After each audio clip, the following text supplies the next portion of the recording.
The Canaanite gods that destroyed Solomon. Then Solomon built a high place for Chemosh, the abomination of Moab, on the hill that is east of Jerusalem, and for Molek, the abomination of the people of Ammon. King Solomon was a biblical figure who was known for his great wisdom, his knowledge, and the building of the first temple. However, the temple of the God of Israel was not the only temple that King Solomon built. Of the nations concerning which the Lord said unto the children of Israel, Ye shall not go into them, neither shall they come in unto you, for surely they will turn away your heart after their gods. Solomon clave unto these in love. And he had 700 wives, princesses, and 300 concubines, and his wives turned away his heart. The story of Solomon and his fall is a well-known Bible story, but the truth behind his fall is far more sinister. In this video, we'll go over the fall of King Solomon, the Canaanite gods he worshipped, and how his actions opened a portal to the fiery pit. The wives of Solomon. King Solomon had 700 wives and 300 concubines that were mostly from outside of his kingdom. These wives often worshipped other gods foreign to the people of Israel. These gods included the gods of Canaan, Egypt, and the surrounding peoples of King Solomon's domain. These foreign wives of Solomon demanded that they have place of worship for their pagan gods, and King Solomon relented. Upon the Mount of Olives, King Solomon built temples to pagan gods so that his wives may sacrifice to their pagan gods. Then did Solomon build an high place for Chemosh, the abomination of Moab, in the hill that is before Jerusalem, and for Molek, the abomination of the children of Ammon. And likewise did he for all his strange wives, which burnt incense and sacrificed unto their gods. From King Solomon's building of temples or high places to other gods, and his worship of those gods, we know that the God of Israel punished Solomon and took away his wisdom. But this is not the whole truth, as the actions of Solomon and the gods he worshipped would have massive consequences for centuries. The gods of Canaan. He followed Ashtoreth, the goddess of the Sidonians, and Molek, the detestable god of the Ammonites. From the Bible, we are told that Solomon fell for Ashtoreth, the goddess of the Sidonians, and Molek, the god of the Ammonites. At first, this almost seems like a throwaway line, but each one of these gods will have lasting effects on Solomon and his people. The first god that Solomon fell to was Ashtoreth, the goddess of the Sidonians. Alone, this is not really helpful, as Ashtoreth is a generic word for a higher goddess. In its plural form, it is Ashtaroth, much like Baal, in a generic word for Lord. And Baalim is the plural form of Baal. The Bible names a number of Ashtaroth and Baalim. The Bible does give a hint to who the goddess of the Sidonians is. The goddess of the Sidonians is Astarte. Astarte is considered a great goddess of Sidon, among other places of Canaan. Astarte is the goddess of war, and depending on the story, the consort of Baal. Astarte's equivalent would include the Mesopotamian goddess Ishtar, the Sumerian goddess Inanna, and the Egyptian goddess Isis. Solomon's worship of Astarte as one of the Ashtoreth created a pagan queen of the heavens that many Jews worshiped for hundreds of years. This worship continued despite the warnings from God by the prophet Jeremiah, and would only end when the state of Israel was all but destroyed during the time of Babylonian conquest. Then the women spoke up, and said to Jeremiah, Our husbands knew what we were doing. We had their permission to make sacrifices to the Queen of Heaven. We had their permission to pour out drink offerings to her. Our husbands also knew that we were making cakes that looked like her. Then Jeremiah spoke to all the men and women who told him these things. He said, The Lord remembered that you made sacrifices in the towns of Judah and in the streets of Jerusalem. You and your ancestors, your kings, your officials, and the people of the land did that. He remembered what you had done and thought about it. The Lord hated the terrible things you did, and he could not be patient with you any longer. So he made your country an empty desert. No one lives there now. Other people say bad things about that country.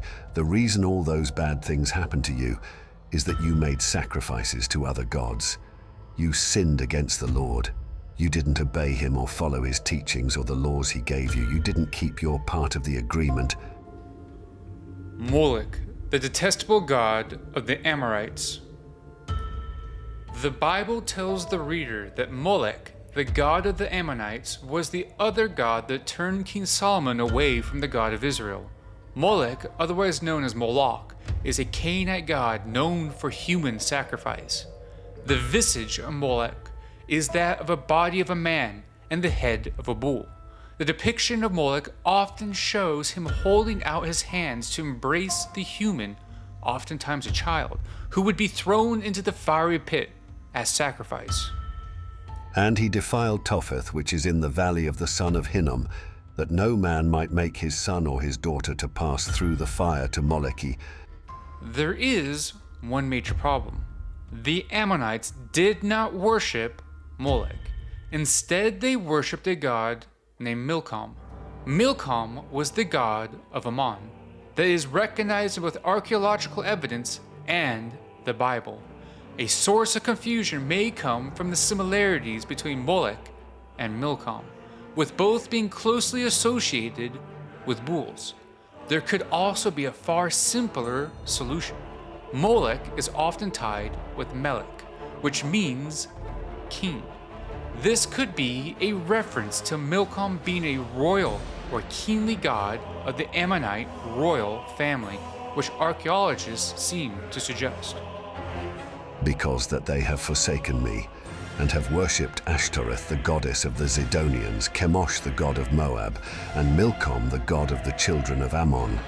And they have not walked in my ways, to do that which is right in mine eyes, and to keep my statutes and mine ordinances, as did David his. Milcom, being the actual god that Solomon fell to, is also supported by the Septuagint, which is the Greek version of the ancient Hebrew text, and the primary source of the Old Testament for early Christians by nearly 400 years. Many of the versions of Septuagint either have the god's name as Milcom instead of Molek, or Malakim, meaning their king. At first glance, this would suggest that some versions of the Bible are mistranslated, but this may not be the case, as when looking at the context of the time, in Hebrew, Molek is a combination of two words, Melek, which is king, and Boshet, which means shame. This play on words was common in the Bible when describing other gods. This means that it is not the Bible that is wrong, but the reader's misunderstanding the context of the writing. Regardless if it is the Ammonite god Milcom, or the Canaanite god Molek, or a merger and combination of the two, the result is the same. For centuries, bull god worship and human sacrifice by royal decree from the kings of Israel happened. The opening of the fiery pit. Due to the actions of King Solomon, he introduced pagan worship through royal decree, and many Jewish kings and nobles followed after the example of King Solomon. Moreover, he burnt incense in the valley of the son of Hinnom, and burnt his children in the fire after the abominations of the heathen, whom the Lord had cast out before the children of Israel. The worship of other gods was royally sanctioned by King Solomon. For hundreds of years, the ancient Israelites worshipped other gods despite the numerous warnings of the God of Israel.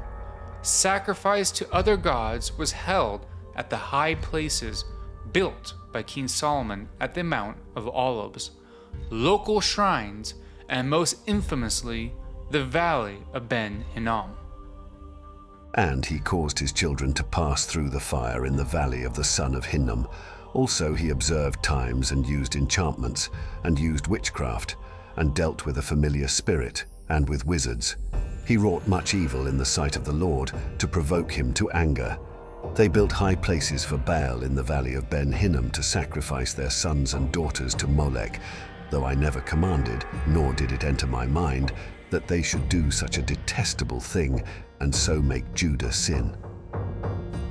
At the valley of Ben Hinnom, a high place, or temple, was built to Moloch. At Ben Hinnom, the sacrificial fires never ceased, and the smoke of the sacrifices never ended, as inhabitants of Israel threw their children into the fiery pits of Moloch. Therefore, behold, days are coming, declares the Lord, when it will no longer be called Topheth or the valley of the son of Hinnom, but the valley of the slaughter, for they will bury in Topheth, because there is no other place. The dead bodies of this people will be food for the birds of the sky and for the beasts of the earth, and no one will frighten them away. Then I will make to cease from the cities of Judah and from the streets of Jerusalem the voice of joy and the voice of gladness, the voice of the bridegroom and the voice of the bride. For the land will become a ruin. The sacrifices to Moloch and other foreign gods only ended with the conquest of Jerusalem by the Babylonian king Nebuchadnezzar and the time of Babylonian captivity. The valley of Ben Hinnom, the place of sacrifice to Moloch, became a trash heap to stop any person from sacrificing to Moloch. In the rabbinical texts and Jewish mysticism, the suffering and death at the valley of Ben Hinnom opened a gate to the fiery pit called Gehenna. This gate to the fiery pit would be one of three, with the others being one in the ocean and the other in the desert, with the last being Gehenna outside of Jerusalem. Did the actions of King Solomon lead to the destruction of the Jewish kingdom at the hands of the Babylonians? Do people still sacrifice to Molech today? Did a gate to the fiery pit open at Ben Hinnom? Did the Canaanite gods destroy King Solomon? Let us know in the comment section below, and for more Supernatural History TV, like and subscribe.